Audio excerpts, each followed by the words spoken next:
On était en avril et je ne me souvenais déjà plus de ce que j'avais fait de cet hiver, si j'avais fêté Noël, ni comment s'était terminé 2016. Mais la période de froid était visiblement passée. Je ne m'étais pas décidé à prendre la vie comme il faut, acheter un billet pour l'Inde et partir.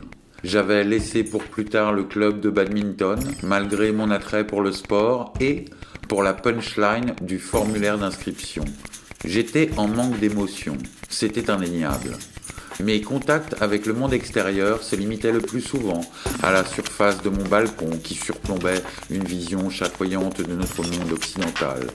Une vision oblongue, un phallus dressé au-dessus des toits de l'école d'en face. Et peu de gens venaient me voir, malgré l'autocollant de Krishna que j'avais posé sous la sonnette. Je m'étais pourtant cette année organisé l'achat d'un agenda devant m'aider à sortir de la vacuité qui se tenait autour de moi, telle une lumière d'ambiance. J'avais fait l'acquisition d'un tableau Velleda pour y inscrire mes listes et mettre en exergue les choses importantes qui te font avancer dans la vie. Jusque-là, en 2017, j'avais affronté le monde le moins possible. C'était le printemps et ça devait changer, ça allait changer. Je suis content, c'est le printemps, les arbres sont en couleur dans les nids, les petits s'écosillent tout son cœur. Mais pour tout dire, quelque chose me faisait peur. Tapis, là, dehors, c'était les élections. Mon fils m'a demandé pour qui j'allais voter. Je lui ai répondu que j'irais voter écologiste. L'écologie, c'est la base, mon fils. Je me gardais bien de lui dire qu'il n'y avait plus de candidat écologiste. Je me disais que la meilleure des solutions était sans doute de programmer un voyage début mai, par pure lâcheté, car l'entre-deux tours s'avérerait pénible, interminable, angoissant. Il y a peu, j'étais parti quelques jours voir mon ami Julien en Pologne, à Wrocław. Je ne le dis pas si bien. C'était la capitale européenne de la culture, mais en 2016, ce qui donne l'impression d'être passé trop tard. Je pouvais y retourner, il y avait une liaison Ryanair. Ryanair, c'était cette compagnie qui te faisait constater que le monde avait changé. La première fois de ma vie que je pris l'avion, j'eus le sentiment de toucher du doigt le luxe, alors que maintenant, assis sur des sièges jaunes et bleus, je me sentais en partance dans un quart de supporter. L'applaudissement à l'atterrissage finissait de vous déprimer. Le charme de cette petite ville polonaise, même si j'étais parti en février, était évident. Кожна травинка зберігає легендарний аромат із серця Пущі Біловезької. Et m'avait permis de rester quelque temps à l'écart de cette atmosphère bizarre qui régnait sur Paris, semblable à celle d'un monde qui va dans le mur et qui néanmoins accélère.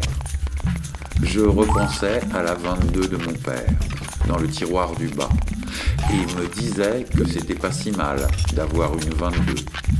Puis repoussais rapidement cette idée, Om Amrite Shvarye Namaha. Je me renseignais ces derniers temps sur les antipubs, ces types qui s'organisent et font des actions contre la publicité, du détournement le plus souvent. Ce matin, je vis qu'ils faisaient une action à côté du République. C'était peut-être le début d'une nouvelle vie, des rencontres, une rencontre, l'occasion pour moi de faire partie de quelque chose.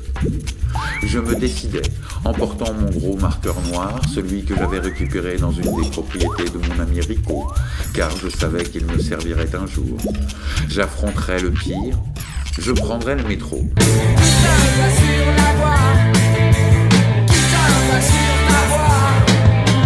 Et peut-être me risquerais-je de ma propre initiative à inscrire sur l'affiche adéquate un slogan que j'avais trouvé et que je trouvais pas si mal.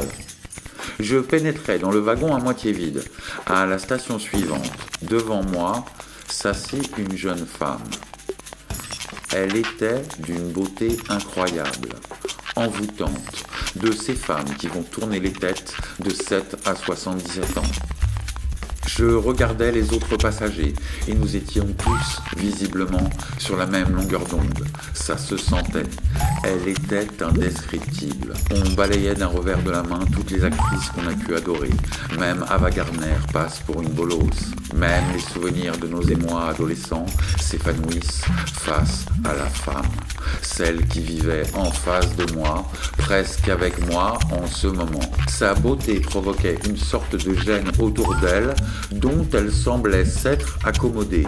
Je devais lutter avec mes yeux pour qu'ils se baissent. C'était un combat entre le corps et le mental. Qui sait, sa beauté faisait même vaciller les âmes. Bref. 3 stations plus tard, c'est long 3 stations, le temps de tomber amoureux, faire des projets, des voyages, des enfants, puis se quitter. Elle se levait, pleine de grâce. Comme c'était ma station, je me levais à mon tour, mes jambes peinant à supporter ma lourdeur.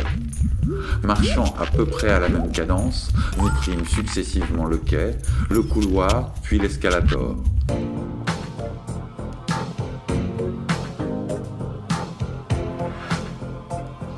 Je me tenais derrière elle, puis passais devant pour prendre la porte de sortie, dans le but de lui tenir pour la regarder une dernière fois. Je poussai gaillardement, puis avança, mais la porte revint avec force et se referma violemment sur elle. Je ne pus la retenir. Le temps, pour moi, s'arrêta à ce moment-là. J'entendais qu'on jurait, puis la porte se rouvrit violemment. Elle était en furie et avait un hématome sur le visage. Elle m'insulta encore quelques secondes, me mit un coup de genou dans les couilles et partit. Je restais recroquevillé près des gens qui sortaient, interloqué. J'étais incapable de me mouvoir, les yeux fixés sur l'affiche de La La Land, à droite de l'escalier de sortie. Je peinais à me relever, sonné physiquement et psychologiquement.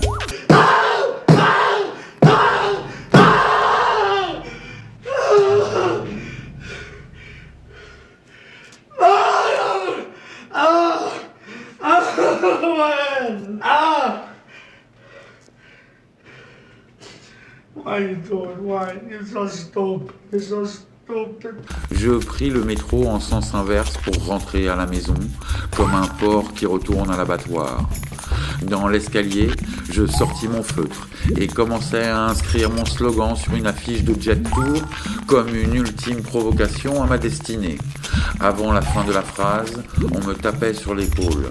« Alors, c'est vous qui embêtez les jeunes filles ?»